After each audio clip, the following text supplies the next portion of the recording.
So I'm PJ. I am the farm coach for Maui site, the GoFarm Hawaii Maui site. And today we're just doing some hands-on work.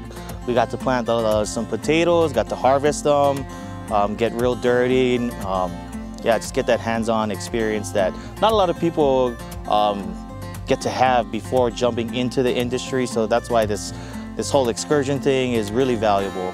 Lets you get your hands dirty before you fully commit.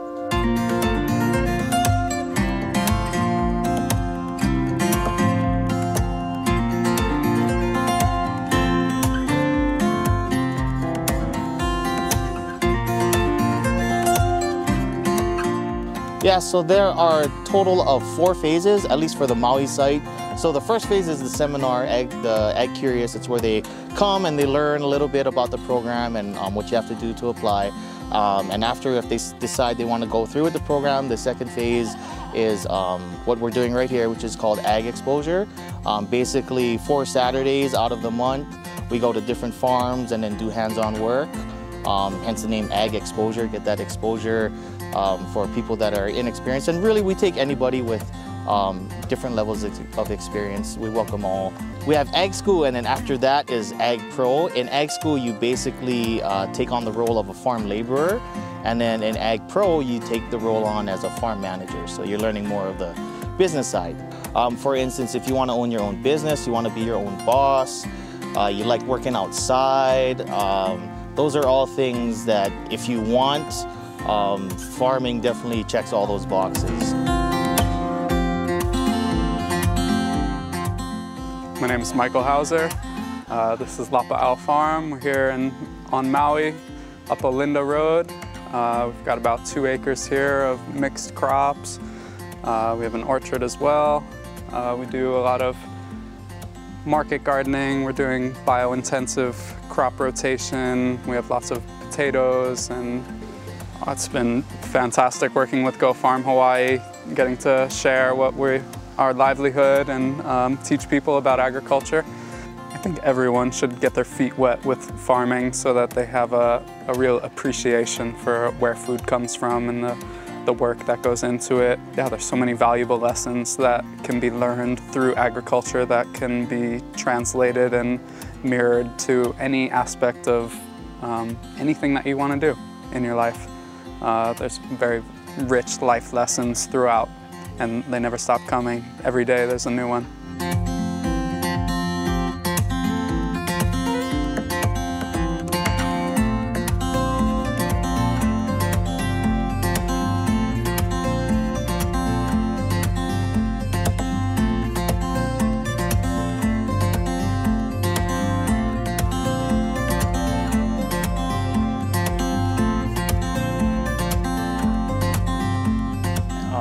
My name is Philip Smith. I'm involved in GoFarm because I really just wanted to do something that, one, every day makes me feel good and make a difference every day. And the hard work feels great. I go home at night and I just feel really good about what I've done around here and stuff like that. I think it's going to open up doors and opportunities for me in the future. And the best part about it is you're outdoors. You're enjoying every bit of it, and you're doing it together.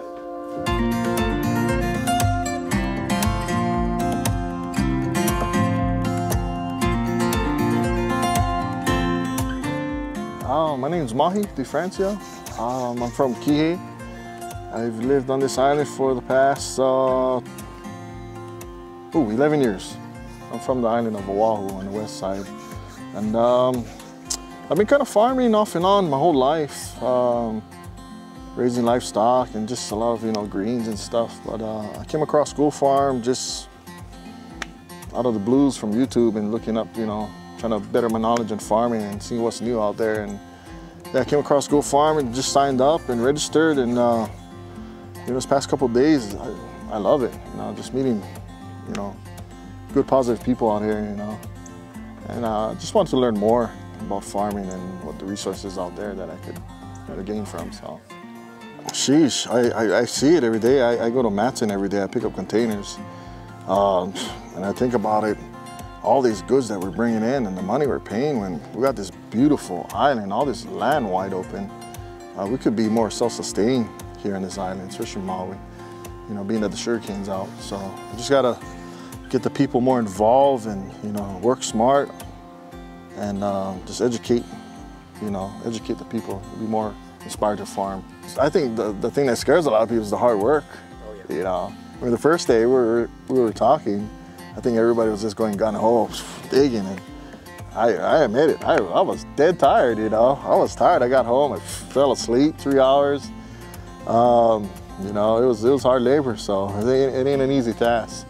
But like I was telling one of the ladies, you know, if you get a good group, you get the family to Laulima and everybody work together, it makes work easier, you know, it makes work fun.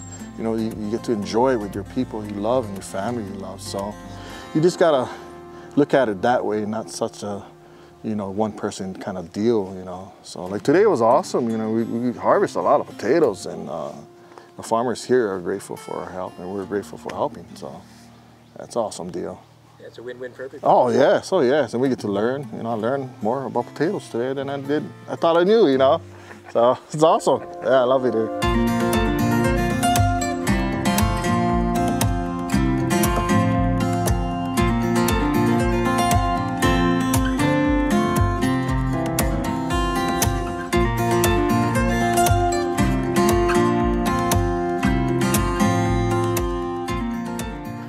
My name is Nicholas Winfrey, new transplant to Maui via Sydney, Australia, and super stoked to be part of GoFarm Hawaii. I mean, I think that my wife and I have always kind of been passionate about this, and I think we got very lucky with GoFarm Hawaii. I think the timing on this program is very, very intuitive of what's going on the island as far as food production goes and sustainability. The experience that we've had, my wife and myself, has just been a really great ohana of like-minded people that we get to experience different farms across the island, growing a lot of different variety, and we get to see the different methodologies behind that as well. We get to get our hands a little dirty, we get to get our backs a little sore, which is awesome. It's definitely not easy work, but to see things come to fruition in such a way is really meaningful, I think, for me personally. But to see such a supportive program and network within Maui just shows us, you know, why this place is so special.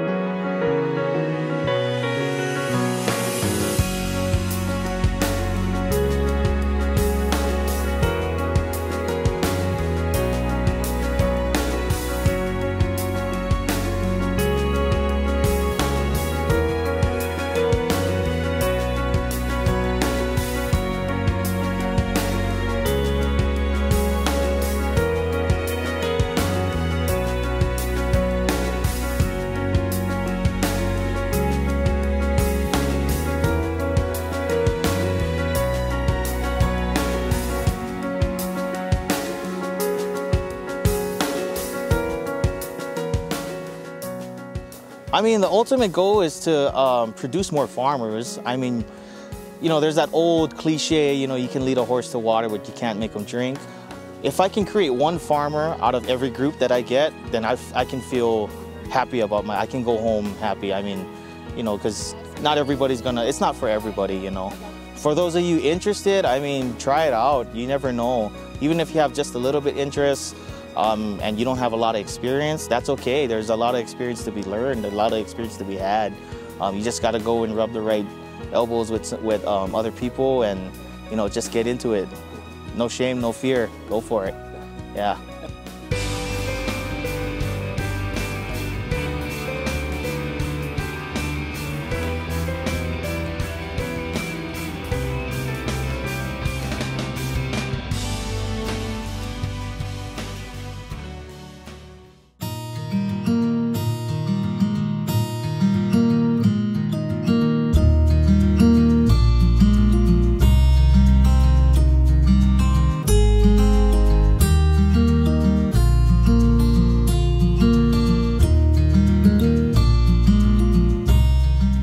I'm John Dobovan. I'm the founder of Kulahaven Farms. We are Hawaii's first and only rainbow trout aquaponics operation.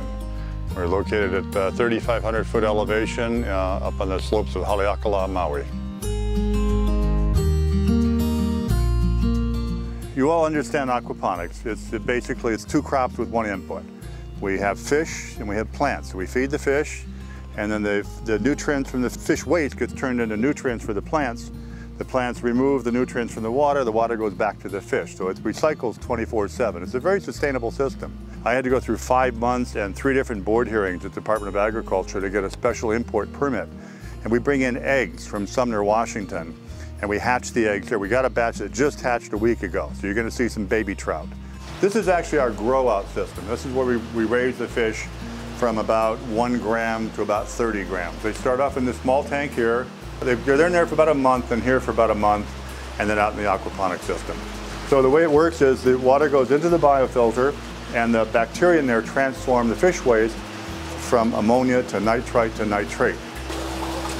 Okay. Those are baby trout. Oh, wow. Those are 1 week old.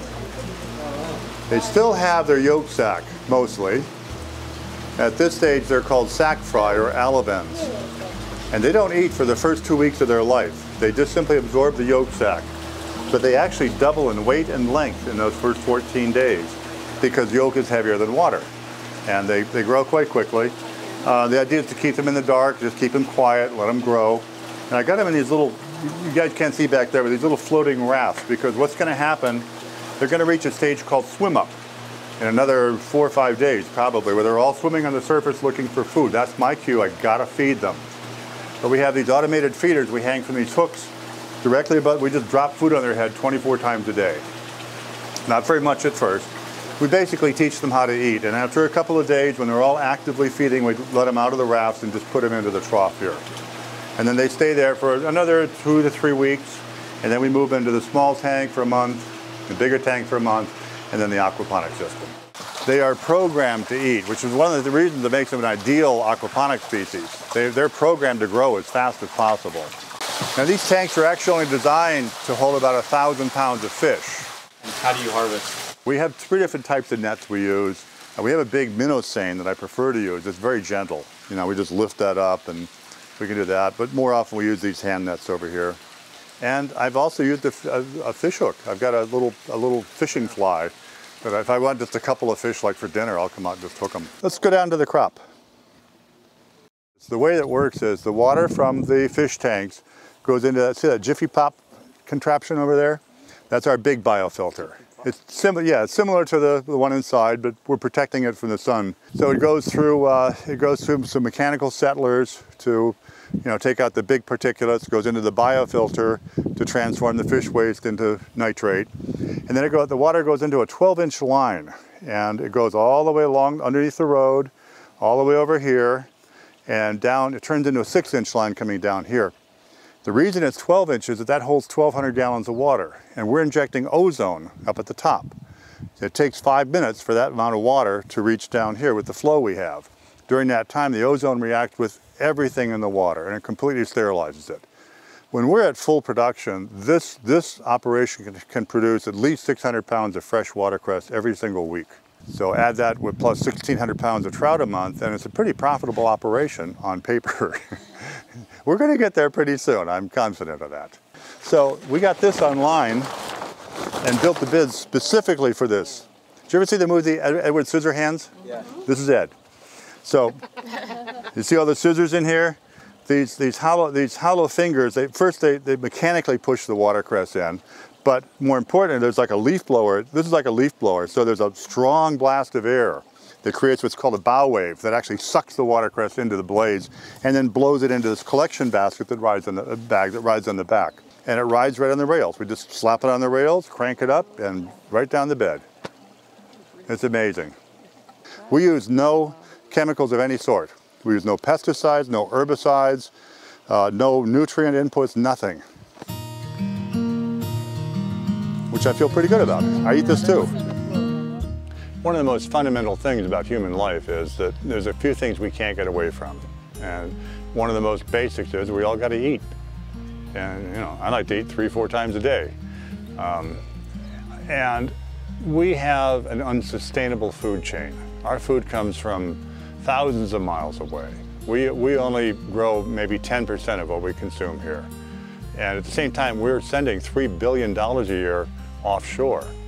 even a fraction of that amount saved and kept here in Hawaii would make a massive difference in our economy.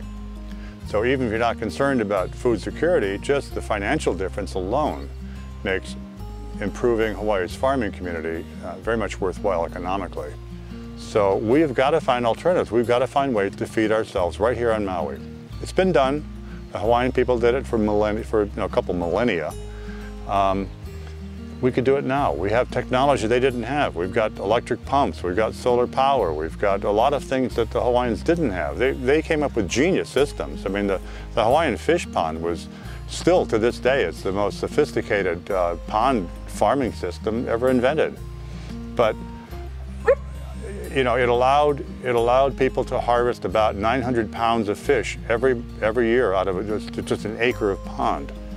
Well, with modern aquaponic techniques, we can do double that quantity of fish every month out of a third of an acre.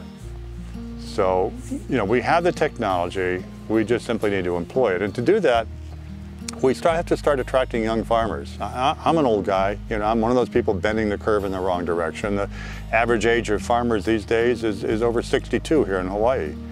And part of the reason for that is that young people don't think there's much future in it. Well, I got news for you. As food prices go up and as food becomes more scarce, food is actually the wave of the future. When I was a kid, you know, people would say, well, if you really want to get rich someday, you want to go into plastics. You know, plastics are the future. Well, I'm here to tell you the future of the species is food. If we can't grow enough food to feed ourselves, we're not going to survive. GoFarm is one of the great unknown programs, I think, at UH. I'm actually an alumnus of the first cohort, and I think it's a fabulous program. It's a wonderful way for people to become acquainted with agriculture and really get a leg up on the whole thing. And you end up with a tremendous network of people. PJ Oliveros, who is the coordinator here on Maui, was my classmate at UH Maui. And we became buddies. And you know, when you're working out in the hot sun, pulling weeds together, you get to know who somebody is, you know. and you make some really deep friendships that way. Today, the GoFarm program came up here to Kulahaven, and they did an amazing job for us, just as volunteers. And you know, we have a hard time keeping up with everything we need to do. We got 5 of us working here on the farm, but we're so busy trying to make a living, we can't always do all the things we want to do. I've got a soil garden I started 2 years ago that's been neglected for almost as long. I just haven't had the bandwidth to go down and redo it. Today the crew came up, and in just about an hour and a half, they completely cleared the whole thing. So thank you, GoFarm. You guys did a fabulous job. I'm really grateful. Thank you very much. There are a lot of positive things to farming. You know, I'm my own boss. I get up in the morning and I decide what I'm going to work on today. It's wonderful to be your own boss. It's wonderful to be doing something I feel really good about. I feel really good about raising good, healthy food for my fellow citizens. When I go to market, I have a customer coming up thanking me. You know, I've had people come up and say, thank you so much for being here, for growing this delicious food. I really depend upon you, and I'm so glad that you're here. That's wonderful to hear. Really makes you feel good. There's no higher calling than service to our fellow humans, and there's no higher service than feeding them.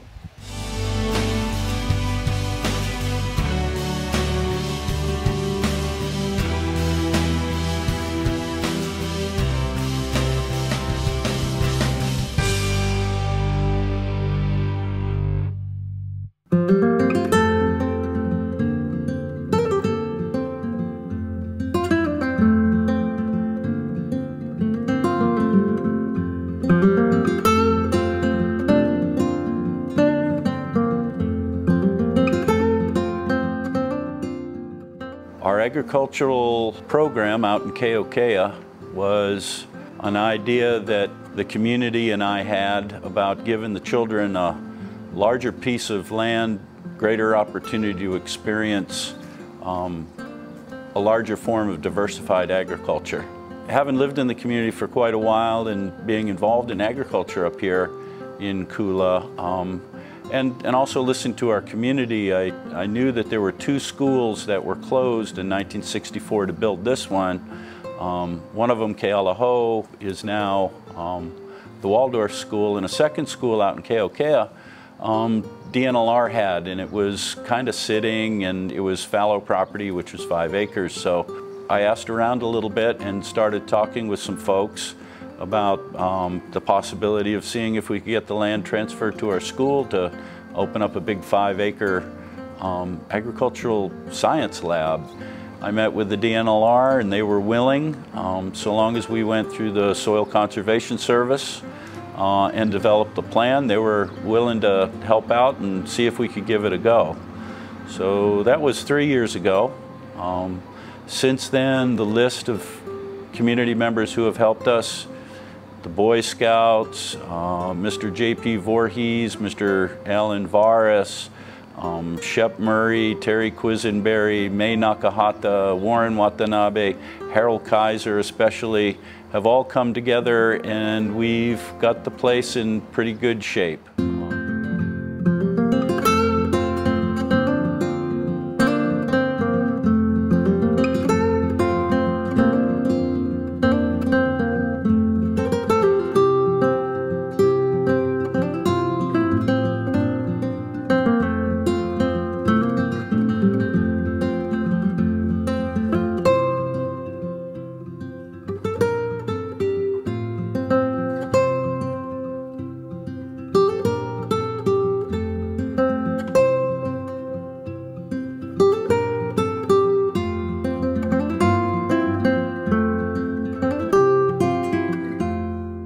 I'm retired from University of Hawaii Cooperative Extension Service, College Trout Ag, and Farm Bureau got in touch with me, May Nakahata, and asked if I would help the Kula Elementary School develop this educational farm at Keokea.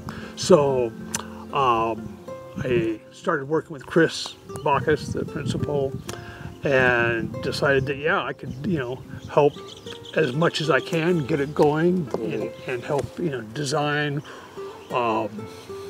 plantings and what types of things would go in.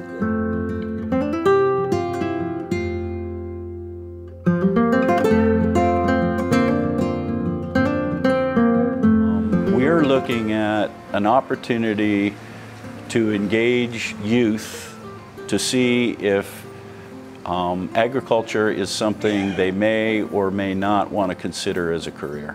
And the idea, in Chris's vision, the principle of having an educational farm, there are several educational gardens in the school, but having something, a bigger, a truly educational farm where you have like animals and you have, different crops, permanent crops.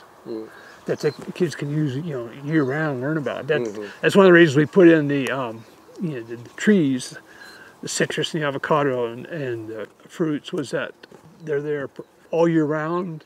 You'll either have fruits, flowers, you can, have insects to talk about, diseases, watering, measurements you can do, you have everything. And so when Chris approached me with his idea of what his dream was for this, it became, okay, that's the start of a pipeline. So since then, I've been involved with Chris, helping him, trying to get funding, helping for program assistance to develop an entire career pipeline, starting off here at the elementary school, moving to Kalama Intermediate, and finally to King Kekaliki High School, where the dream is to have an internship program.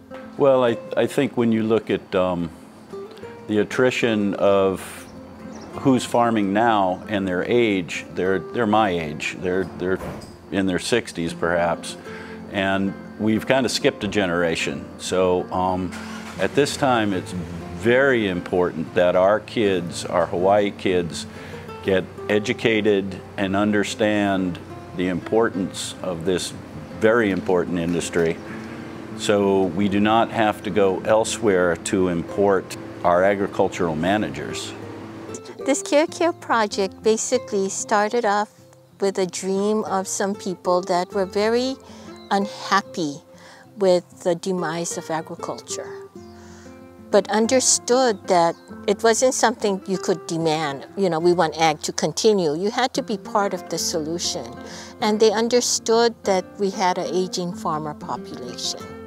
So they felt that it was very important to start kids to understand what Maui agriculture is, to provide a means so the kids understood the variation, understood choice, understood if you're going to develop passion in kids, you want to show them the wide range of agriculture. That's why we have livestock. We're going to have flowers. We're going to have vegetables. You have drip irrigation. You're going to have hydroponics. You have orchard crops. You know, so they're small areas, but it's enough to give the kids a taste.